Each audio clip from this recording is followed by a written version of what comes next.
Hi there, I'm Cassandra. I am a registered dietitian and I am the mom of Onyx, who is 18 months old. He's sleeping right now, but if he wakes up, I'll bring him in here.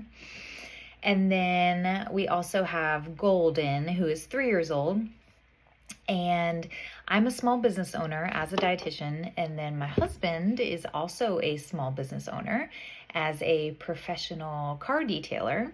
And you may be thinking, why does that matter?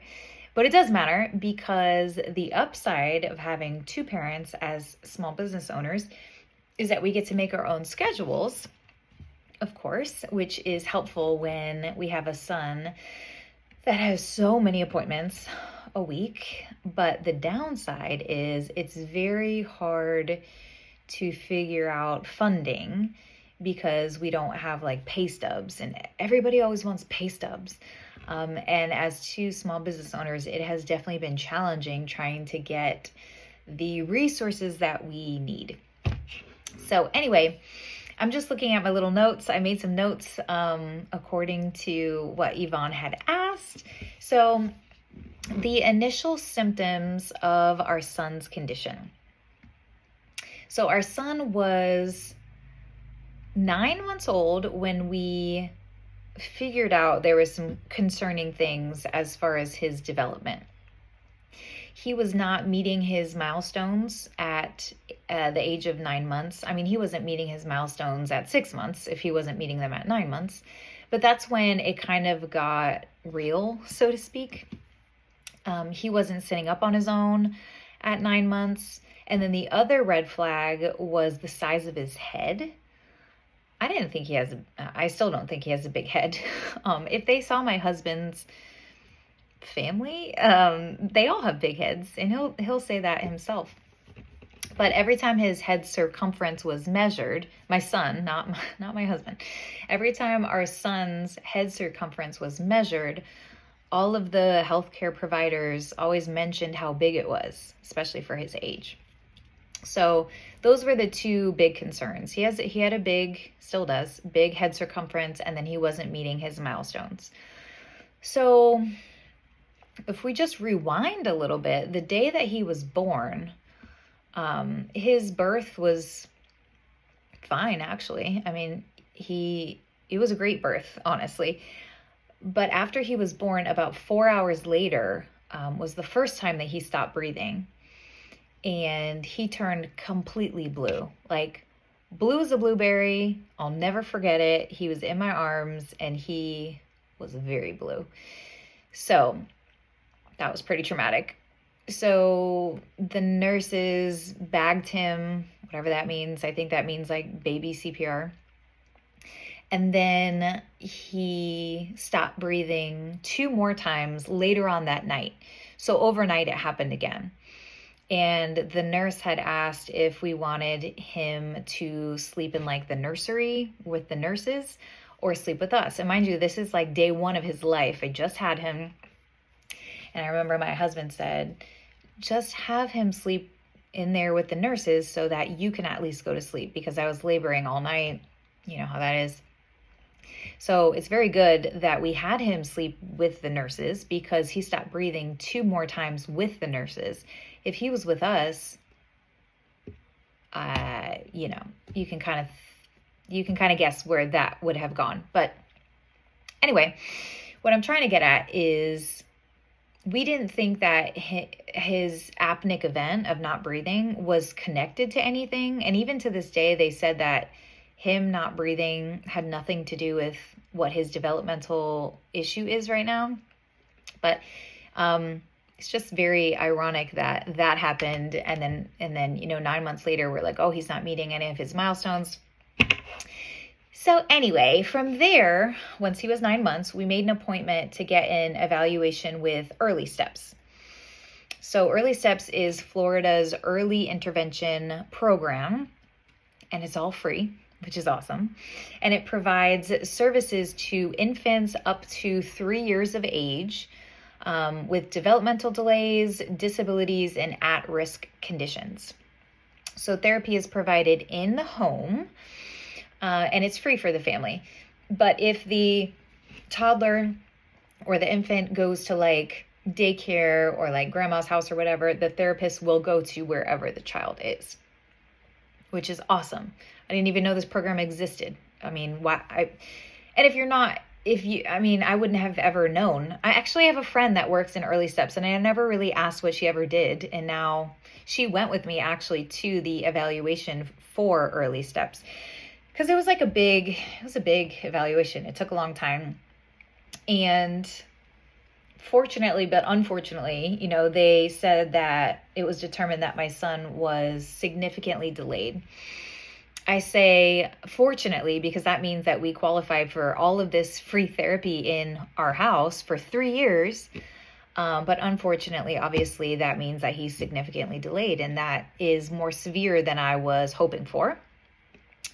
So Onyx's in-home therapy started quickly after that.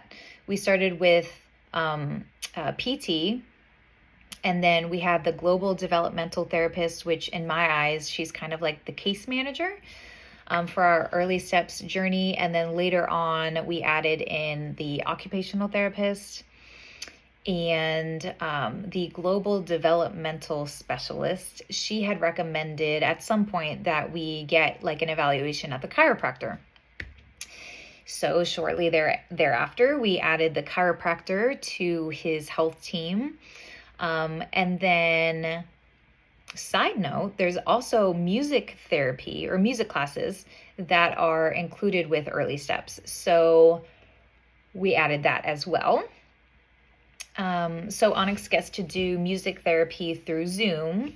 And then also we have a certain nanny that takes him to the in-person classes, which is really fun. But I mean, we went from 0 to 100 miles an hour really fast. And it's still overwhelming, but now he's a year and a half now. So it's been, I guess, 9 months since we started this journey. But I felt like I just woke up and it was like every single day now we have a lot of appointments, and most of them are fun. I mean, for me, it seems like he doesn't hate them. I mean, sometimes he cries, but so our global developmental therapist, her name is Rachel. She has been with us since day one, and she never stops trying new methods and like different strategies to see how Onyx will adapt to it or react to it or improve with it. For example, she coordinated getting a stander, which is kind of exactly what it sounds like. So she got a stander for him to use. We call it the Green Machine. We have a lot of fun in there. She coordinated the whole team of therapists to come over and get him fitted for this stander. She also told me that he could get his like nutritional supplement drinks. It's not formula, but they're Kate Farm supplemental drinks, that WIC would cover it. So she told me the steps that the pediatrician had to do a script for that, and that we could get him for free, which we have. She has just told me so many things that I would never, ever know. I wouldn't even know where to try to start figuring anything out. She also got him fitted for a compression vest, which then again was covered by insurance. Again, we had to get a script for that. So there's been a lot of communication between myself, the pediatrician, and then Rachel to get all of these things underway in order for insurance or somebody to pay for the things that we need. We also have plans to meet at the playground in the future, now that the weather is slightly getting a little bit better, to do like outdoor therapy on like the playground equipment once the weather starts to get a little bit better. So not only does Rachel and everybody have Onyx's, best interest at heart, she also has the parents' best interest at heart. She checks in with me and sees how I'm feeling, especially in the very beginning. It was overwhelming. And before, she wanted to add on occupational therapy, she asked me, if that would be too much, which it's not too much. Of course, I'm not going to say it's too much because it's for Onyx, but obviously she's unofficially a mental health therapist, unofficially. But I think that she knows the importance of the parent has to have their head on straight as much as we can in order for us to all like make this work as smoothly as possible. And we always have to remember the end goal is to help Onyx progress and help him meet his goals that we have set up through early steps. So the day after Onyx's first birthday, we got the results of his genetic testing. And I can't remember who recommended genetic testing. I think it was probably neurology. It's kind of a blur. But we got the genetic testing done. That was covered by his insurance. Praise God, because those tests are super expensive. So that genetic testing really gave us insight to his neurodevelopmental delay and why his gross motor skills and his fine motor skills have been affected. So up until this point, Rachel would always say, we're going to treat what we see. It doesn't matter if there's a diagnosis or not. We're going to treat the delay and the fine motor skills and the gross motor skills and all that. But now that we got the genetic testing results, there's actually a diagnosis to go alongside what we're seeing on the outside. And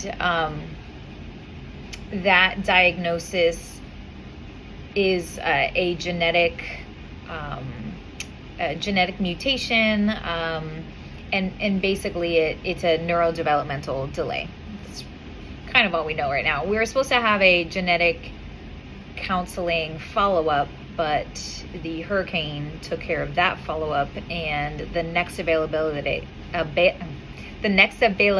that they have is like months from now. So we're still gonna go, but I was hoping to get my questions answered a little bit faster.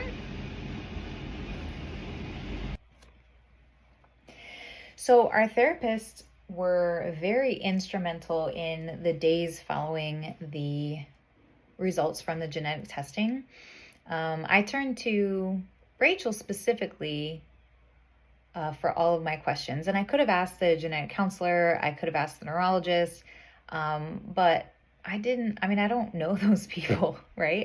We're just patients to them, and the therapists, they come into our house, and there's just, I feel like, a special bond that you build with those who are coming into your house to help your son, and they have all of this knowledge and all of this education. And so I felt just most comfortable asking Rachel specifically the questions that I had. And she didn't sugarcoat the prognosis. If you know Rachel, she's not one to sugarcoat. But she gave us confidence that we're doing exactly what we need to be doing to set up our son, Onyx, to be as successful as he can in the future. And that is really all I needed to know. So we recently went through 2 major hurricanes here, which if you're watching this, you probably did too. But it became so clear how important Onyx's therapy team is to our family. These therapists come to our house knowing that we had no electricity, we had no lights on, and Ashley, the physical therapist specifically, she came anyway, and she came with a smile, and she didn't complain about it. And it's not like there's anything I could do about it, but what I found to be so valuable was, they could have said like, oh, we'll just wait, until the power comes on or whatever. But she was ready to get down to business, whether the power was on or not. So I thought that was really something special. And all the therapists, checked on us before the storm, after the storm.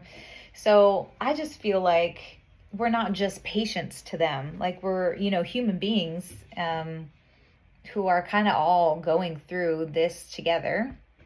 So it's been really enlightening to see our therapists initiate some like really powerful disaster recovery efforts in our community.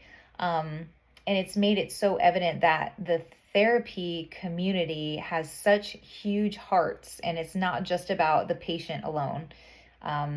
We've seen that they have really, really been really supportive to our community here, specifically in St. Pete. So our experience with the medical system has been, I would say, not bad. I really don't have anything to compare it to, because as adults, my husband and I, we don't really have any, well, actually, we don't have any chronic conditions. So we don't go to the doctor often. I mean, maybe a yearly physical, but so I really had nothing to compare it to. I have no family members who had, bad experiences with the medical system or anything like that. I do work for the employees of Johns Hopkins All Children's Hospital right over here in St. Pete. So my experience is pretty unique because I walk into that outpatient center, or I walk into the ER, or wherever I have to go with him, and it's not unfamiliar to me. It's not a scary place. It's a very familiar place. And I even, could call or text different employees and say like, hey, want to come visit us? Here we are, which is not normal. And I get that. And I'm very blessed to be able to have that friendly connection with so many of the employees there. So our physical therapist, Ashley, is the one that had recommended that we need to get on the list with the developmental pediatrician. And I didn't even know what a developmental pediatrician was, or where to find them, or why they existed. And that, out of all the specialists that I've had to call and schedule for Onyx, that was the hardest one, just because I guess they're super busy, or there's only one of him in like this whole county, or what. But we finally got on the list for February, so I'm really thankful for that. And if it wasn't for Ashley suggesting that and then telling me the phone number and the contact and all that, I would have never. And maybe, I would have waited too long until someone, randomly told me about it. So I'm really thankful that Ashley had recommended that to me. So how has the situation with our son impacted our daily lives? Great question. I don't think I can even put into words how his situation has impacted our lives. And it hasn't impacted us in a negative way at all. It's just completely different, and unexpected. I recently said to myself, how did we get here? Like, how did we get to this? I mean, everything has to be in the calendar because there's just too much to organize and be on time, and it's just a lot. On any given week, we have 5 appointments that are recurring every single week, and that's PT, OT, global developmental therapy, and then the chiropractor. And then in addition to that, we may have, like last week, we had the pediatrician. The week before that, we had the neurologist. We also go to the ENT. I just made an appointment for GI. This upcoming Monday, we go to cardiology. We'll go to genetic counseling whenever that follow-up happens. We're starting speech therapy in December. So, I mean, I wish that was an exaggeration, but that is our reality right now. And again, it's not impacted us in a negative way, but it's just the time management. And then, of course, somebody's got to work. And the two of us being small business owners, if we don't work, we don't get paid. We don't get PTO. We don't have FMLA. We don't have any of that. So it's just been quite the adjustment. And I think the silver lining is that the therapy appointments, at least, which are weekly, they're fun. I think they're fun. Not only for Onyx, although sometimes he cries, but not only for Onyx, but like for us as parents. Our therapists happen to all be young female adults. So I feel like my friends are coming over and I get, just a little change of pace. And then we just happen to be, working with different exercises with Onyx, which is not fun. I mean, I find that to be fun because it's each time we watch him progress a little bit more. And sometimes he does real big, awesome milestones. And that's really exciting for all of us to experience together. It's just so easy to fall into a bubble, and I forget about the importance of social health. And that's why I'm thankful that the therapists that we have, and the chiropractor too, they're like cool. And I look forward to talking with them because it gets very monotonous out here. So, what role has therapy played in our son's care? Therapy has been instrumental in our son's developmental care. It's literally the most important piece of our puzzle right now. It's hard to tell how it's affected our son's quality of life because he doesn't tell us that yet. But I'm certain that seeing our son in therapy and being our son's coach outside of therapy sessions has enhanced our quality of life, at least as parents. Our experience with working with physical therapists specifically, it's been wonderful. We've had 2 different physical therapists. They've both been so great. I send both of them like pictures and videos of Onyx because I know that they know how much of a big deal it is that he's almost standing on his own, and he pushed the little walker by himself without anyone holding on to it. Of course I send those videos to, our family, and they're all excited, but it hits different when your therapist sees it because they know the backstory. So, as a caregiver, what challenges do we have or do we face in maintaining our own well-being?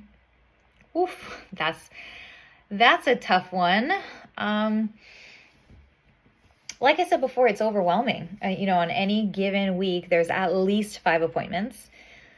And trying to juggle, like, when is my husband going to work? When am I going to work? Okay, I'll work in the evening, but then I miss, dinner time and bath time and all of that for our 3-year-old. So it's a balancing act. We definitely don't have it perfected by any means, but I have mostly good days, and I have to remind myself that we have the best case scenario for our situation. He's in therapy. It's free. They come to our house. The children's hospital for all of like the specialty outpatient appointments is 7 minutes away from here. So it could be a lot worse. And he's getting impeccable care and really, really fantastic treatment. And so I try to remind myself that when I feel like I'm running around like a chicken with my head cut off. So the advice that I would give physical therapists or just other therapists in general about how to best support families and caregivers for children with special needs, I would say empathy, compassion, a real like authentic desire to help kids that's a big one. I can't tell you how many medical appointments I've been to with either of my kids, and the staff just doesn't mesh well with kids. Like, if you work with kids, I feel like it goes without saying that you have to act silly and you have to make scary stuff less scary. Yeah. So I also think, flexibility with your schedule and like with your calendar as a therapist, it's tough coordinating with the schedules of families, especially if you're dealing with nannies or like us. Like sometimes I'm working and my husband's the one that is helping with the therapy, and then sometimes it's vice versa. Sometimes it's a babysitter. Sometimes it's my mom if she's in town. So flexibility with all that kind of stuff, I think, is super important. And I imagine you never know what you're going to walk into when you do like in-home therapy. That's why I try to make sure like there's no, I don't know, messes at our house. I don't know.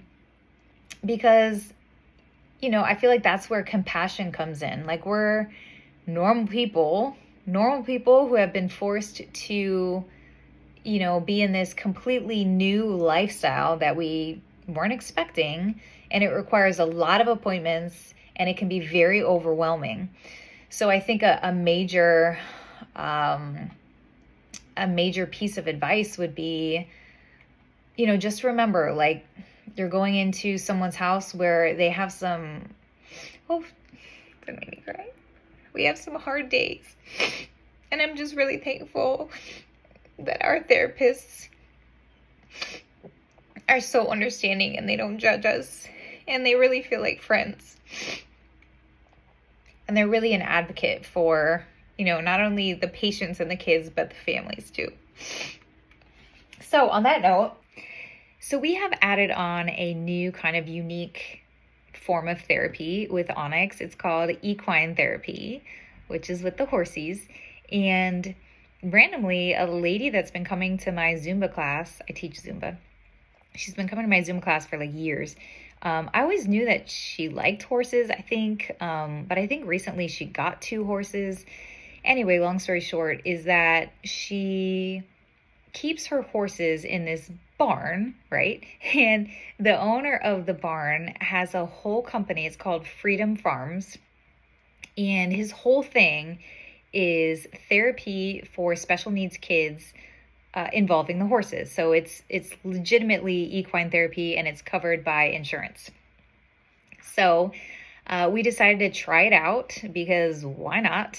And Onyx does qualify for it through his insurance. So we've recently added horse therapy into the mix, which is interesting, but we will literally do anything to help Onyx. And also, like, going out to the barn in Pinellas Park, it's a family event. We do it together, and it's beautiful out there, and it does something for our mental state as well.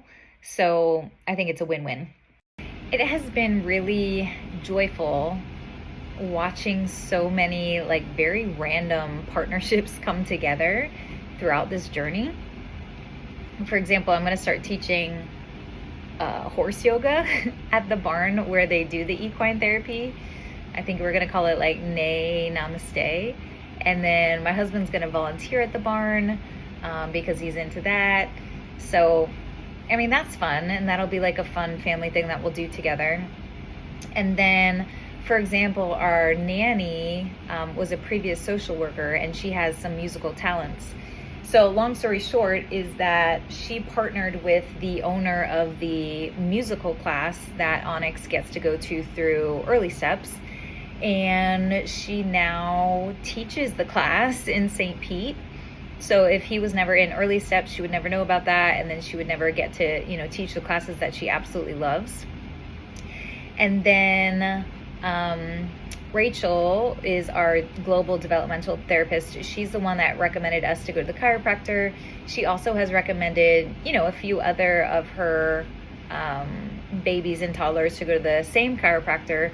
So with that, I've gotten to meet the moms, and we have created, this really special friendship. Because those moms are in the same situation that we are and working with the same therapist. We have different backstories and like medical histories as far as our kids go, but all in all, I mean, we're all overwhelmed together, and it's just nice that we've been able to kind of find each other, so that a beautiful friendship could have blossomed through this. So that's my story. I hope that it helps you guys, you students. If you're interested, if you want to look into like the websites for the therapists that we have, Rachel, she owns Unlimited Pediatric Therapy, and Ashley owns Beach Baby Pediatric Therapy. So follow them online, and they're always posting really cool things that they're doing, and even like things that they need in the community. Like they'll post on social media and say like, hey, we have an immediate need for this local community. They need toys, diapers, wipes, whatever it is. So they just never stop working for the families here, and we're really thankful for them. And again, my name's Cassandra Sampson. If you have any questions, let me know. If not, I hope that this was helpful for you. Have a good day.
The fastest way to know if something will work for you is to try it.